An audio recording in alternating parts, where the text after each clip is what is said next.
नमस्कार मित्रों, मैं उदय सिंह शेखावत और आप सभी का बहुत बहुत स्वागत। कैसे हैं आप सभी? आशा करते हैं अच्छे होंगे। तो हम लोगों ने पिछली क्लास में पढ़ा था श्रेणी क्रम और समांतर क्रम। तो श्रेणी क्रम में और समांतर क्रम में प्रतिरोधों को जोड़ना, संधारित्रों को जोड़ना, इन सब के लिए फॉर्मूला हम लोगों ने देखा था। हम लोग आज आगे चलते हैं और पढ़ते हैं कि बिजली का बिल कैसे निकालेंगे और यूनिटों की संख्या कैसे ज्ञात करेंगे। ठीक है, तो देखिए एक शब्द आता है किलोवाट घंटा, किलोवाट आवर। देखिए ये वैद्युत ऊर्जा का सबसे बड़ा मात्रक होता है। वैद्युत ऊर्जा का एक बड़ा मात्रक है किलोवाट घंटा। किलोवाट घंटा, इसकी परिभाषा अगर देखें तो ये हो जाता है जब किसी 1 किलोवाट वैद्युत शक्ति वाले परिपथ में 1 घंटे तक वैद्युत ऊर्जा का व्यय होता है या वैद्युत ऊर्जा खर्च होती रहे तो इसे कहते हैं 1 किलोवाट घंटा। ठीक है, मतलब किसी 1 किलोवाट वैद्युत शक्ति वाले परिपथ में 1 घंटे तक बहने वाली वैद्युत ऊर्जा 1 किलोवाट घंटा कहलाती है। और 1 किलोवाट घंटा वैद्युत ऊर्जा का एक बड़ा मात्रक है। और देखते हैं इसको जूल में बदल करके कि इसका मान कितना आता है। कई बार एग्जाम में पूछ देता है कि 1 किलोवाट घंटा बराबर होता है निम्नलिखित में से किसके। 4 मान दे देगा आपको और आपको उसमें से सही मान बताना होगा। तो आइए देखते हैं। इसकी परिभाषा हमने बता दी आप लोगों को कि 1 किलोवाट वैद्युत शक्ति वाले परिपथ में 1 किलोवाट वैद्युत शक्ति वाले परिपथ में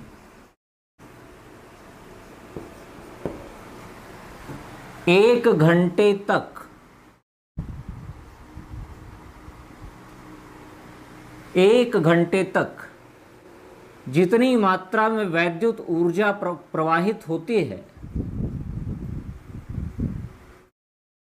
जितनी मात्रा में वैद्युत ऊर्जा खर्च होती है, उसी को कहते हैं क्या? 1 किलोवाट घंटा। इसको शॉर्ट में 1 kWh भी लिखते हैं। 1 kWh भी लिखते हैं मित्रों।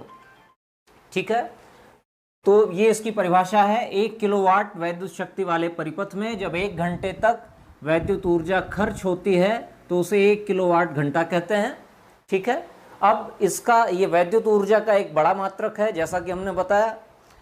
अब देख लें इसका मान जूल में कितना आता है। तो देखिए 1 किलोवाट घंटा 1 kWh बराबर क्या लिखेंगे हम?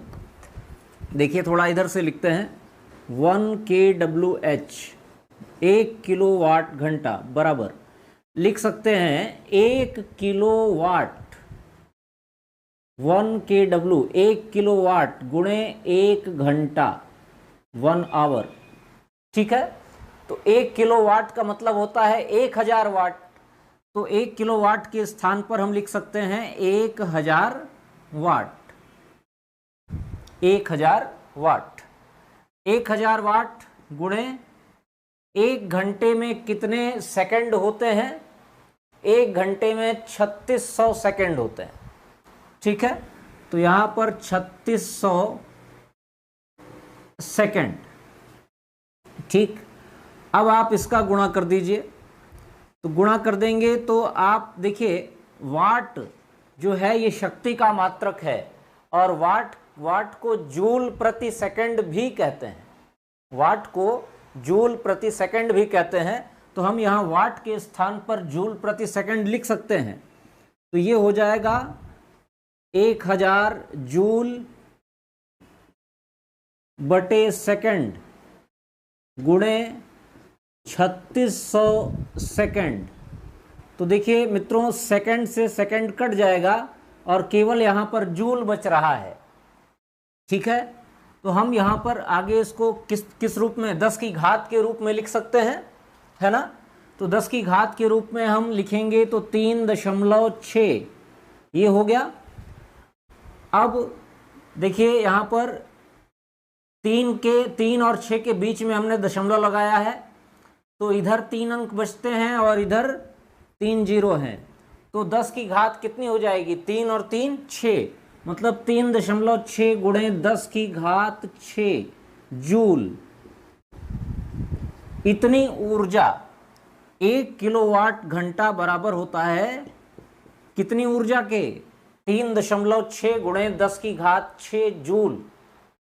ये एग्जाम में पूछा जा चुका है प्रश्न, और कई एग्जामों में पूछा भी जाता है, तो इसलिए इसको याद रखें कि 1 किलोवाट घंटे में कितनी ऊर्जा की खपत होती है, 3.6 गुणे 10 की घात 6 जूल वैद्युत ऊर्जा की खपत परिपथ में होती है।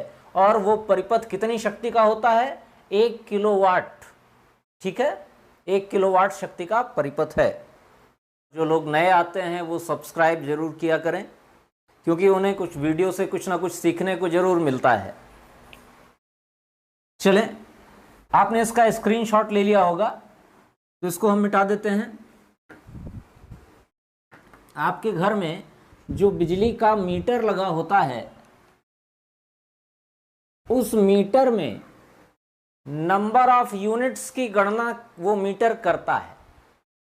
वो आपका बिजली का खर्च नहीं बताता है, वो आपके घर में जितनी भी बिजली उपयोग में लाई जाती है उसके आधार पर यूनिट की गणना करता है कि कितने यूनिट वैद्युत ऊर्जा आपके घरों में खर्च हो रही है, और यूनिटों की गणना करते हैं।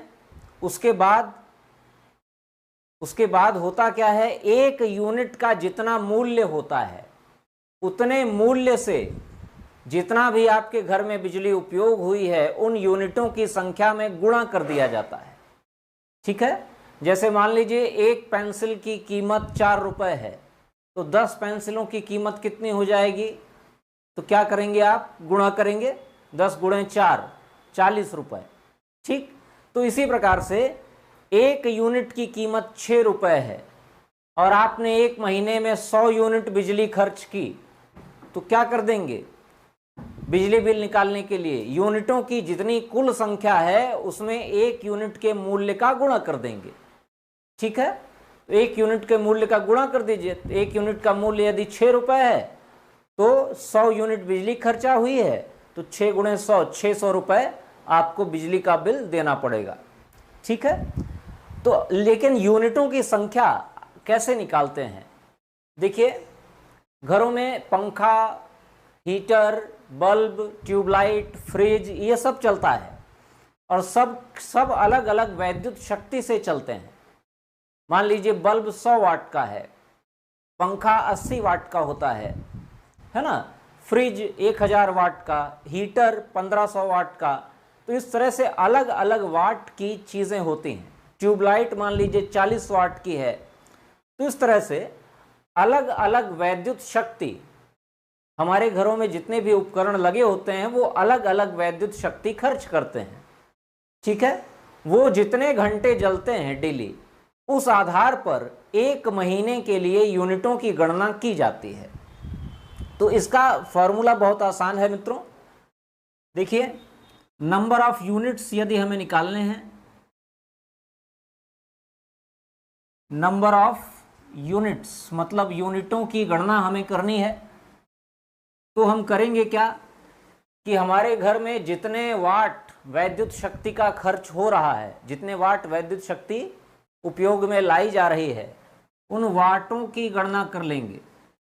मतलब वाट गुणे आवर, मतलब जितने घंटे तक प्रत्येक उपकरण चलता है। ठीक है, वाट गुणे घंटा गुणे दिन मतलब डेज, और अपॉन 1000। ठीक है, तो यहां पर ये फॉर्मूला है, इस फॉर्मूले के आधार पर बड़ी ही आसानी से आप निकाल सकते हैं। इसको हिंदी में आप कहें तो हिंदी में इस प्रकार से देख सकते हैं,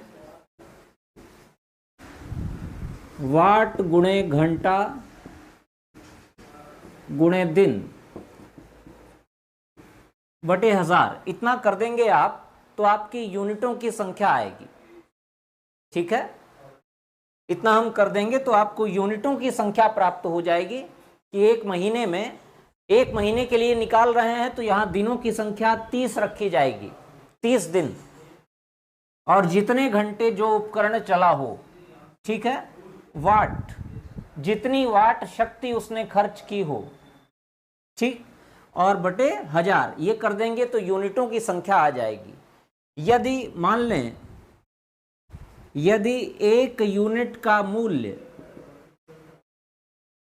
एक यूनिट का मूल्य x रुपए है,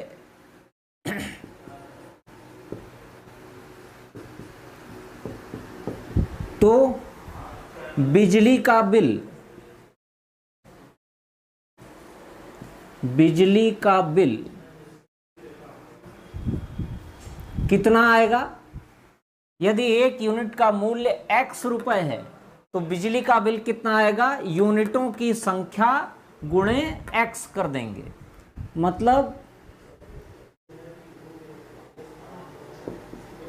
यूनिट्स गुणे x, तो आपका बिजली का बिल आपको प्राप्त हो जाएगा।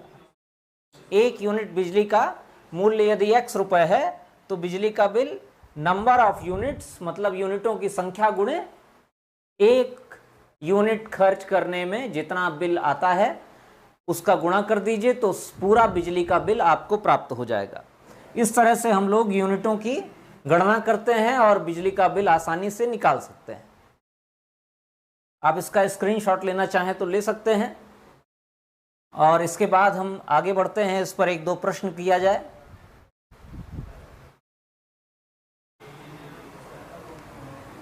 यदि आपसे एक प्रश्न पूछ दे कि देखिए, कह रहा है 100 वाट के 2 बल्ब हैं और 80 वाट का एक पंखा है, ये प्रतिदिन 4 घंटे तक चलते हैं, तो एक माह का 5 रुपए प्रति यूनिट के हिसाब से बिजली का बिल कितना होगा? ठीक है, तो चलिए इसको निकालते हैं हम लोग। आइए देखते हैं।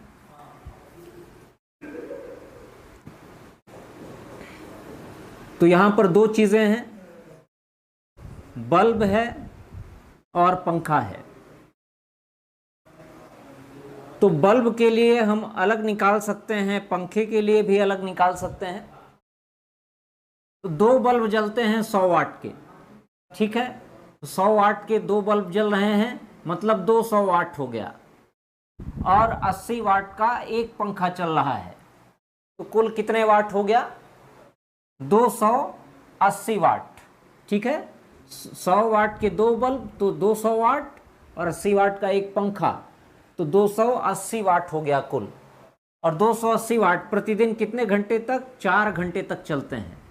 तो बल्ब और फैन मतलब पंखा, 2 बल्ब हैं, एक पंखा है, और हमें चाहिए यूनिटों की संख्या। यूनिट्स कितने होंगे? तो वाट गुणे घंटा गुणे दिन, ये फॉर्मूला हम लोग लगा सकते हैं। तो कितने वाट हो गए? 280 वाट गुणे कितने घंटे तक? 4 घंटे तक। कितने दिनों तक? 30 दिनों तक।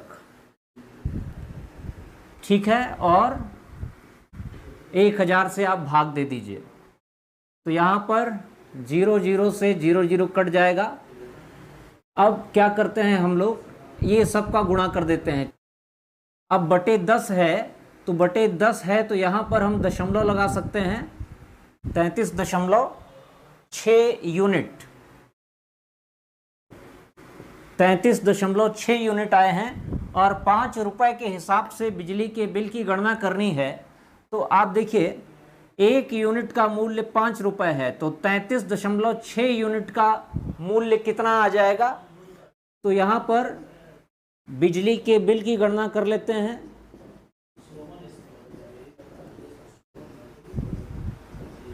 बिजली के बिल की गणना कर लेते हैं। तो 33.6 गुणे 5 कर दीजिए, ये आ गया 168 रुपये।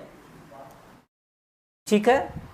अगर आप एक 80 वाट का पंखा और 200 वाट के बल्ब 4 घंटे तक रेगुलर चलाते हैं और प्रति यूनिट कितने कीमत का है, 1 यूनिट 5 रुपए की कीमत का है, तो इस हिसाब से बिजली का बिल कितना होगा। तो यहाँ पर आप इस तरह से गणना कर सकते हैं, कुल वाट लिख लीजिए गुणे जितने घंटे उपयोग किया गया है उसको लिख लें, और 1 महीने का निकालना है तो 30 दिन से गुणा कर दें बटे 1000, तो 33.6 यूनिट आया। और 1 यूनिट का मूल्य 5 रुपए है, तो 33.6 से 5 का गुणा कर दीजिए, तो 168 रुपये आपका बिजली का बिल आ जाएगा 1 महीने का। ठीक है मित्रों, तो आशा करते हैं ये समझ में आया होगा कॉन्सेप्ट आपको, ये कॉन्सेप्ट आपको समझ में आया होगा। आप बता सकते हैं हीटर में लगा हुआ तार किस मिश्र धातु का होता है?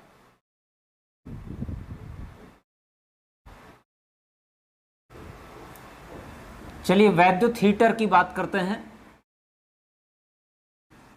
वैद्युत हीटर,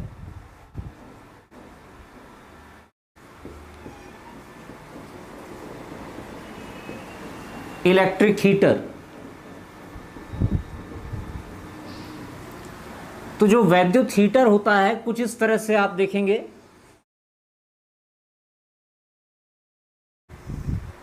कुछ इस तरह से आप हीटर देखेंगे और इसमें स्प्रिंग नुमा कॉइल लगी होती है।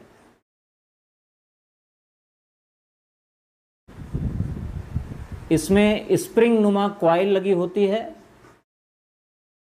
इस तरह से। अब ये जो हीटर है ये बहुत ज़्यादा वाट का होता है। किया क्या जाता है कि इसमें जो स्प्रिंग नुमा कॉइल लगी होती है इसके प्रतिरोध को और गलनांक को बहुत ऊंचा रखा जाता है। गलनांक ऊंचा होता है मतलब ये गल के नष्ट ना हो जाए, और इसका प्रतिरोध ऊंचा रखा जाता है क्योंकि जितना अधिक प्रतिरोध होगा तापमान भी उतना ही अधिक होगा। ठीक है, इतना याद रखिए मित्रों, प्रतिरोध ताप के समानुपाती होता है। प्रतिरोध और ताप ये एक दूसरे के समानुपाती होते हैं। जितना अधिक आप टेम्परेचर बढ़ाएंगे उतना प्रतिरोध बढ़ेगा, या फिर आप कह सकते हैं जितना प्रतिरोध अधिक करेंगे ताप भी उतना ही बढ़ता चला जाएगा। तो R is proportional to temperature. ठीक है, एकदम सीधा संबंध होता है प्रतिरोध और ताप में, जितना अधिक प्रतिरोध उतना अधिक ताप। अब हीटर का ये जो कॉइल होती है, ये जो तार होता है, इसका पहली बात फर्स्ट पॉइंट, ये बना होता है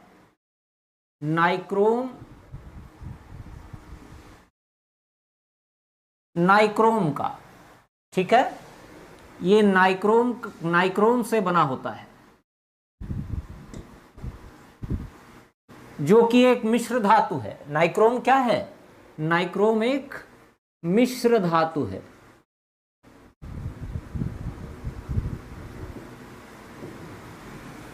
अब इस नाइक्रोम में दो चीजें होती हैं,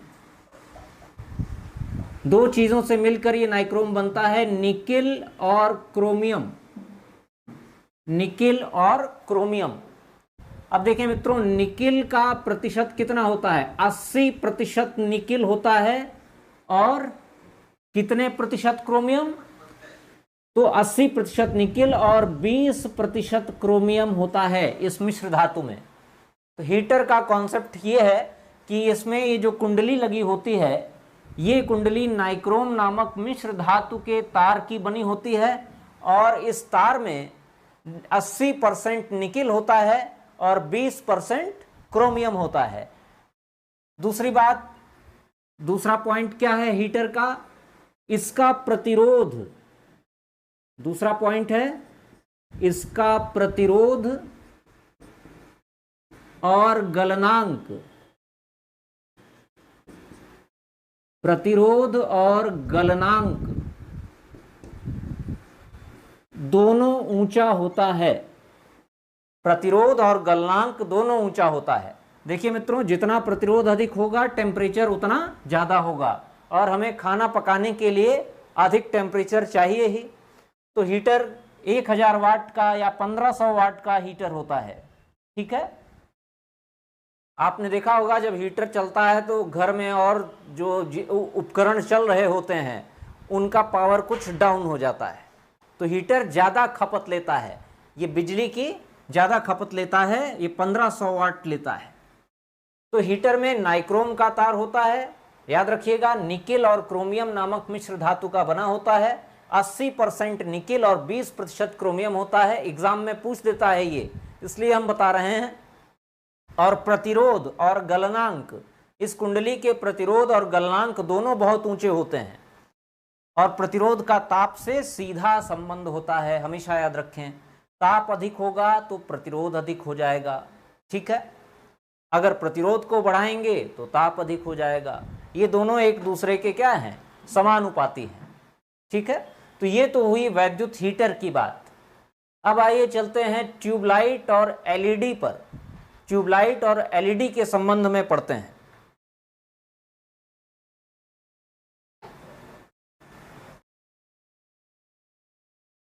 ट्यूबलाइट, ट्यूबलाइट सब लोग जानते हैं। ठीक है, अपनी पुरानी वाली ट्यूबलाइट जिसमें एक चोक कुंडली लगी होती है। ठीक है, एक चोक कुंडली लगी होती है और बेलनाकार लंबा सा कांच का रॉड होता है। बेलनाकार लंबा सा कांच का रॉड होता है, और दो तरफ उसके अंदर फिलामेंट नहीं होता, उसमें पारे की वाष्प, मर्क्यूरिक ऑक्साइड, ठीक है, पारे की वाष्प, मर्क्यूरिक ऑक्साइड और आर्गन गैस भरी होती है। तो ट्यूबलाइट का क्या है, देखिए मित्रों, पहला, इसमें कांच का एक रॉड होता है।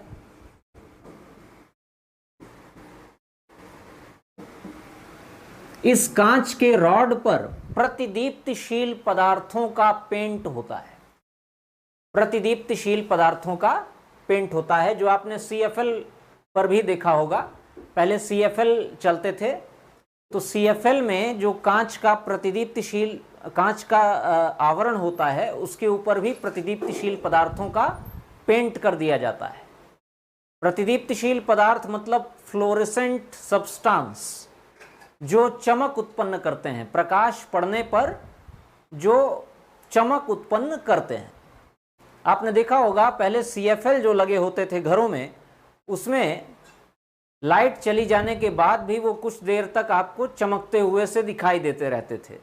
तो ऐसा प्रतिदीप्तिशील पदार्थों का लेप होने के कारण होता था। तो कांच के रॉड पर फ्लोरेसेंट सब्सटेंस या प्रतिदीप्तिशील पदार्थ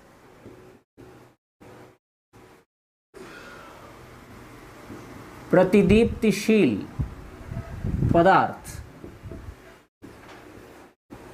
का लेप होता है। इसको इंग्लिश में कहते हैं फ्लोरेसेंट सब्सटेंस।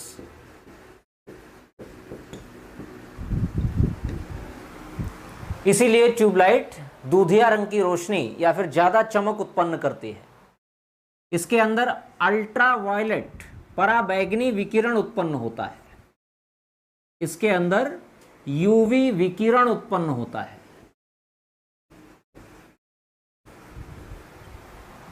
ठीक है, और तीसरी बात कि इस ट्यूबलाइट में कौन सी वाष्प भरी होती है, मर्क्यूरिक ऑक्साइड, पारे की वाष्प। तो इसमें पारे की वाष्प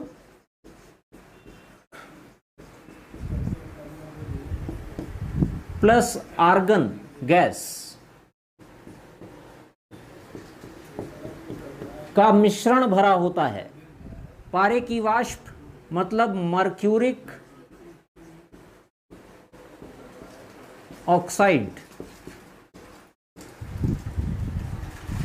और आर्गन गैस ये दोनों भरी होती हैं, इनका मिश्रण भरा होता है। ठीक है, तो याद रखिएगा, चाहे CFL के संबंध में पूछे या ट्यूबलाइट के संबंध में पूछे, उनके कांच के आवरण पर प्रतिदीप्तिशील पदार्थ मतलब चमक उत्पन्न करने वाले पदार्थों का लेप होता है और इसके अंदर पारे की वाष्प और आर्गन गैस मतलब मर्क्यूरिक ऑक्साइड और आर्गन गैस भरी होती है। और तीसरी बात कि यूवी विकिरण, अल्ट्रावायलेट विकिरण इसके अंदर उत्पन्न होता है। ठीक है, जिसका रंग हल्का बैंगनी होता है। तो बैंगनी और प्रतिदीप्तिशील पदार्थों का जो लेप होता है वो नारंगी रंग की चमक उत्पन्न करता है। तो बैंगनी और नारंगी मिलकर के व्हाइट कलर बनाता है और फिर हमारा कमरा सफेद दूधिया रोशनी से प्रकाशित हो जाता है। ठीक है मित्रों। अच्छा, CFL जो होता है इसका पूरा नाम याद कर लीजिए आप लोग, कॉम्पैक्ट फ्लोरेसेंट लैंप होता है। कॉम्पैक्ट फ्लोरेसेंट लैंप, ठीक है, संयुक्त प्रतिदीप्तिशील दीपक, इसकी हिंदी है संयुक्त प्रतिदीप्तिशील दीपक। ठीक है, तो इसको हम मिटा देते हैं। इसको हम मिटा देते हैं मित्रों। एक चीज और बता दें, ट्यूबलाइट में जो चोक कुंडली लगी होती है, ट्यूबलाइट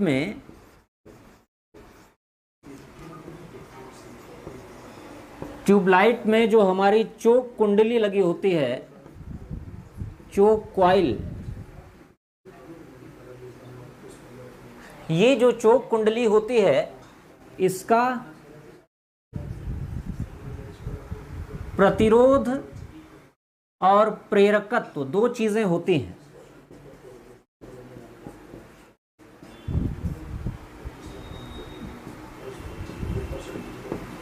तो देखिए मित्रों, ये निम्न प्रतिरोध और ऊंचे प्रेरकत्व वाली कुंडली होती है।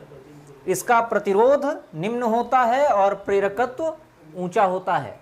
हमेशा याद रखिएगा मित्रों, अगर एग्जाम में पूछ दिया जाए कि ट्यूबलाइट की चोक कुंडली में प्रेरकत्व और प्रतिरोध की दशा क्या रहती है, तो आप बताएंगे कि प्रतिरोध, जो चोक कॉइल लगी होती है ट्यूबलाइट में, इसका प्रतिरोध कम और प्रेरकत्व अधिक होता है। ठीक है।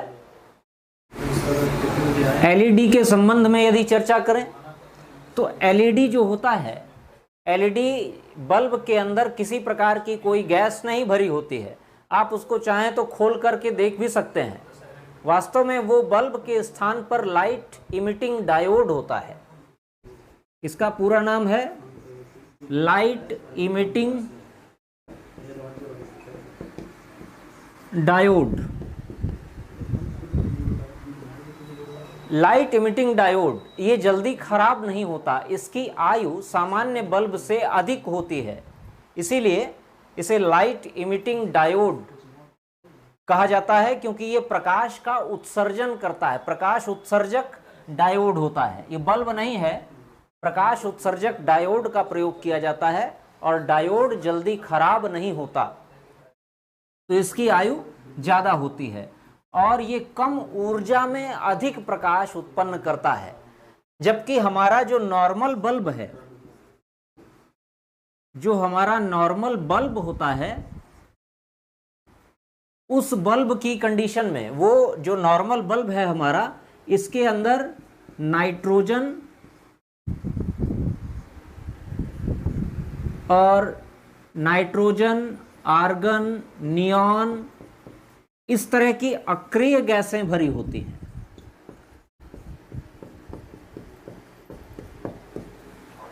जो हमारा सामान्य बल्ब होता है उसके भीतर नाइट्रोजन, आर्गन, नियॉन, इस तरह की अक्रिय गैसें भरी रहती हैं, जिससे कि उसके अंदर लगा हुआ टंगस्टन का फिलामेंट वाष्पीकृत ना हो सके।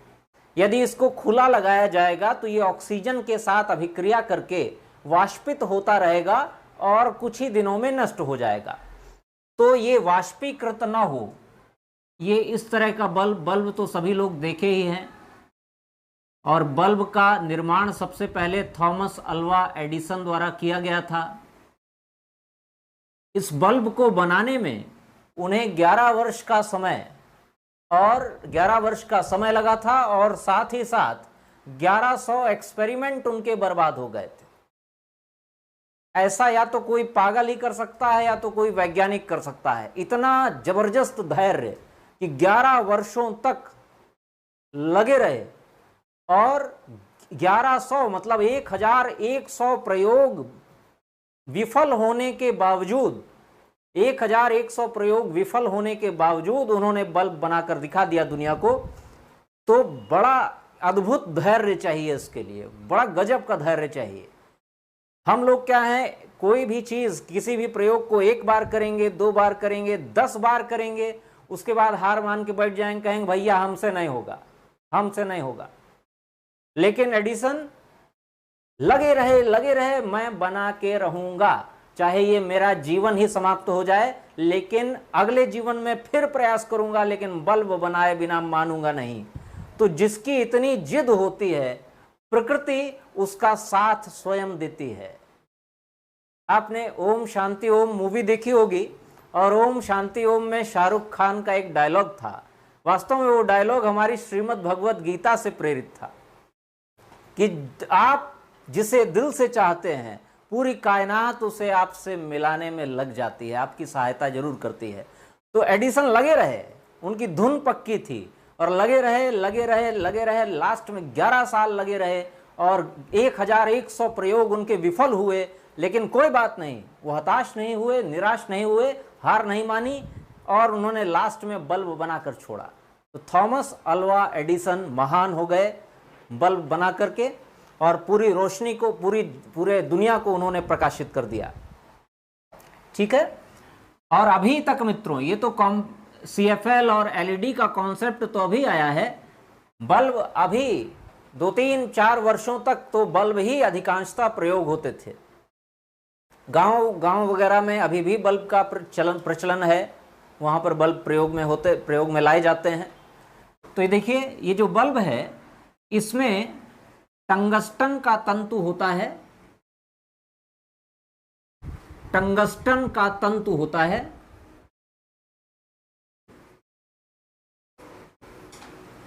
जिसका गलनांक बहुत ऊंचा होता है। इसका गलनांक होता है 3400 डिग्री सेल्सियस।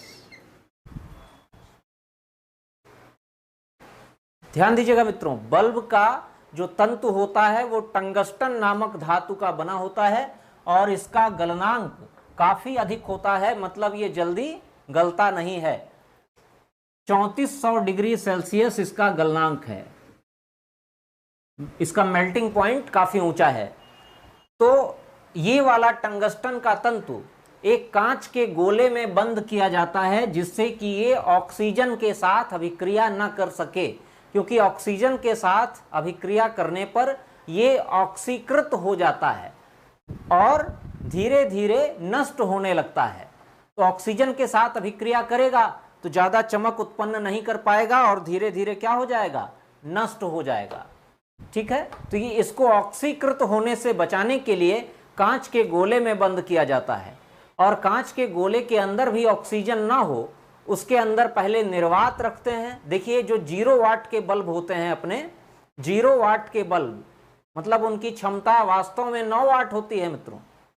जो 0 वाट का बल्ब है, वास्तव में उनकी क्षमता 9 वाट होती है, लेकिन वो बहुत कम चमक उत्पन्न करते हैं, इसलिए उन्हें 0 वाट कह दिया जाता है। ठीक है। तो ध्यान दीजिएगा, अगर प्रश्न आता है कि 0 वाट का बल्ब, 0 वाट के किसी बल्ब की क्षमता होती है डैश, और 4 विकल्प दे दे, 0, 100 वाट, 8 वाट, 9 वाट, तो आप विकल्प में 9 वाट लगाइएगा। ये नहीं कि सोच लिए 0 वाट का बल्ब है, इसकी क्षमता 0 वाट, मतलब 0 तो होती है, 0 लगा दो, एकदम सही। पहले वह उत्तर दिया रहेगा वही, और आप लगा के चले आएंगे, कहेंगे एकदम सही है, दुनिया कोई जितना बड़ा पौधा आ जाए काट नहीं सकता है। लेकिन वास्तव में 0 वाट की सामर्थ्य 0 वाट के बल्ब की सामर्थ्य 9 वाट की होती है मित्रों। अब ये बल्ब इस थॉमस अल्वा एडिसन के इस बल्ब का एक माइनस पॉइंट था। माइनस पॉइंट ये कि जितनी ऊर्जा ये उत्पन्न करता था उस ऊर्जा का केवल 5% भाग प्रकाश में बदलता था। उस ऊर्जा का केवल 5% भाग प्रकाश में बदलता था और शेष 95% भाग 95% of the light of this bulb, इस बल्ब की 95% लाइट जो ऊर्जा होती थी वो बेकार चली जाती थी और किसमें परिवर्तित हो जाती थी? ऊष्मा में, हीट में कन्वर्ट हो जाती थी। ये माइनस पॉइंट है इस बल्ब का, इसीलिए एलईडी का कॉन्सेप्ट आया और ये पीले रंग का प्रकाश देता था। पीले रंग की रोशनी में चीजें वास्तविक रंगों की, जो वास्तविक रंग होता है वस्तुओं का, वो स्पष्ट नहीं दिखाई देता। पता चला मार्केट से आप काले रंग का पैंट खरीदने गए, दुकान में पीले रंग का बल्ब लगा है, रात के समय गए हैं तो रात के समय वो आपको डार्क ग्रीन कलर का पैंट दिखाएगा, तब भी ब्लैक कलर का दिखाई देगा उस पीले बल्ब की रोशनी में, और आप लेके चले आएंगे। दिन में पहन के निकले, बाहर कहें ये तो हरे रंग का पैंट है, फिर वापस करने पहुंच गए। इसीलिए बूढ़े पुराने बुजुर्ग कहा करते थे कि बेटा रात में कपड़ा खरीदने मत जाया करो, कपड़ा दिन में खरीदा जाता है। कोई अपशकुन नहीं होता रात में कपड़ा खरीदने से। उसका वैज्ञानिक कारण ये है कि रात में जो पीले रंग के बल्ब प्रयोग में लाए जाते थे, उस पीले प्रकाश में आपको कपड़ों के रंग स्पष्ट समझ में नहीं आते थे। ठीक है, अब तो खैर दूधिया रोशनी है, ट्यूबलाइट है, एलईडी है। ठीक है, सीएफएल का कॉन्सेप्ट अब धीरे धीरे चला ही गया, एलईडी आ गए हैं। तो देखिए बल्ब का एक ही माइनस पॉइंट था कि ये केवल जितनी भी शक्ति का बल्ब होता था, 100 वाट का बल्ब है तो उसका 5% हिस्सा प्रकाश में बदलता था और 95% हिस्सा ऊष्मा के रूप में बदलकर बेकार चला जाता था। कुछ लोग तो क्योंकि बल्ब गर्म हो जाता था बहुत, तो कुछ लोग इसी के ऊपर गुड नाइट रख देते थे और गुड नाइट 2 in 1 का काम कर रहा है। रोशनी तो मिल ही रही है, गुड नाइट रख के मच्छरों भगा रहे हैं, लेकिन ऊर्जा की खपत, बहुत सारी ऊर्जा इसमें बर्बाद चली जाती थी। ज़्यादातर ऊर्जा ऊष्मा में बदल जाती थी और बहुत कम ऊर्जा का परिवर्तन प्रकाश में होता था। इसलिए ये बल्ब, जब एलईडी का कॉन्सेप्ट आया तो इस बल्ब को अब कोई यूज नहीं करना चाहता है। और इसके अंदर हमने बताया कि अक्रिय गैस 0 वाट के बल्बों के अंदर निर्वात रखा जाता है, लेकिन अधिक क्षमता वाले बल्बों के अंदर अक्रिय गैसों को भरा जाता है, जैसे नाइट्रोजन है, आर्गन है, नियॉन है। इस तरह की अक्रिय गैसें इनके अंदर भर दी जाती हैं, जिससे कि इसका टंगस्टन का तंतु वाष्पीकृत ना हो। ठीक है, तो आज के लिए इतना ही मित्रों, धन्यवाद, नमस्कार।